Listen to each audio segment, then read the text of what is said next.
This is the story of a thought virus called critical theory, a virus of the mind that started in 1923 and became a full-fledged pandemic by 2020.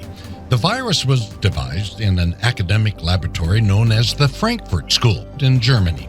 It crossed the Atlantic in 1935, where gain-of-function research was carried on at Columbia University in New York City. Over the years, critical theory spread to universities across America, from Harvard to the University of California, San Diego in the West. As always happens, a number of variants have spun off from the original virus. Critical race theory morphed in the 1970s and critical gender theory in the 90s. At the heart of all forms of critical theory, whether it's critical legal theory, critical pedagogy, or any other variant, is a seemingly noble goal: to liberate oppressed people groups from their oppressors. In critical race theory, the whites, specifically those of European descent, are the oppressors. The oppressed are called BIPOC. That's short for Black, Indigenous, and other people of color.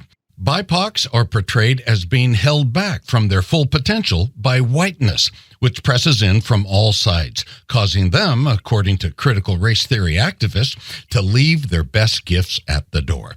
In critical gender theory, the oppressors are those who hold to Judeo-Christian norms of sex, marriage, and gender. They believe homosexual relations are sin, marriage is between one man and one woman, and there are only two genders, male and female.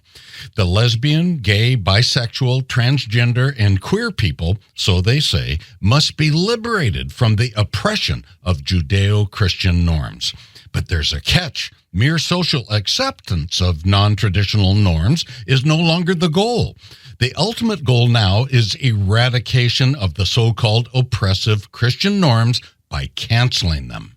This canceling is done through fear of stigma, fear of losing one's job or position. The net effect is the elimination of dissent altogether. For example, to deny that a man can have a baby or to refuse to refer to a female coworker with a male pronoun will be your ticket out the door, no questions asked. If someone is guilty of oppression, they have forfeited their right to speak.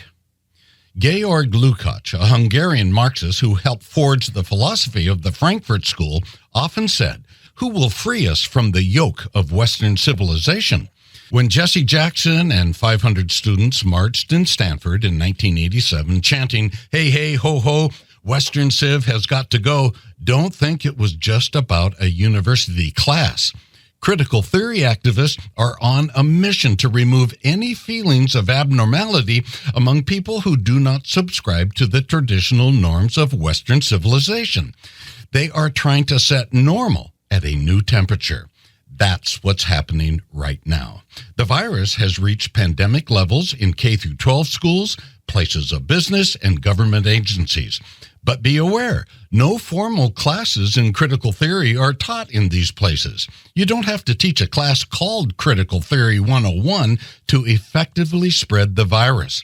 The transmission is done through such positive-sounding topics as cultural competency, diversity, equity, inclusion, and social-emotional learning.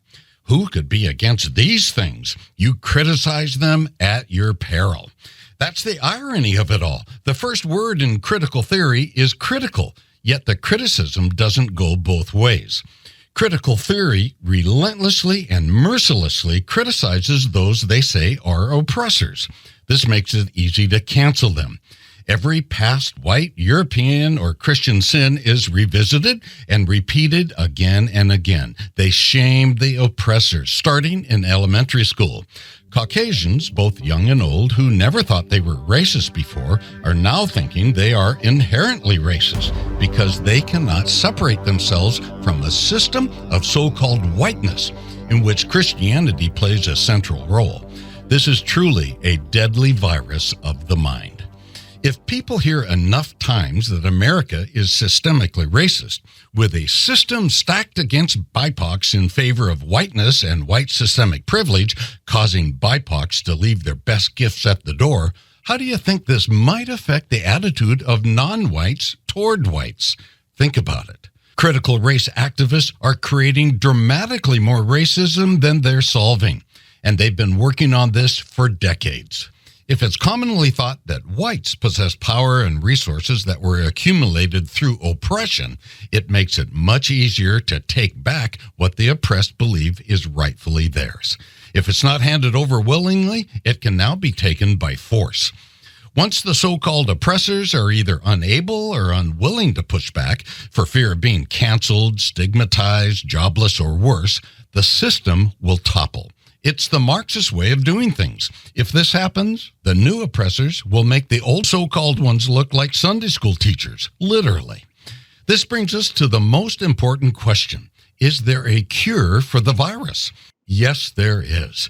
There are many things we can do, and it's never too late to do what is right. What's needed is an army of antibodies. This pandemic can be stopped through public policy, school choice, and an awakened citizenry. Promoting sound public policy, mobilizing community leaders, and equipping everyday citizens to do what must be done to make our nation what it assuredly once was, a city on a hill.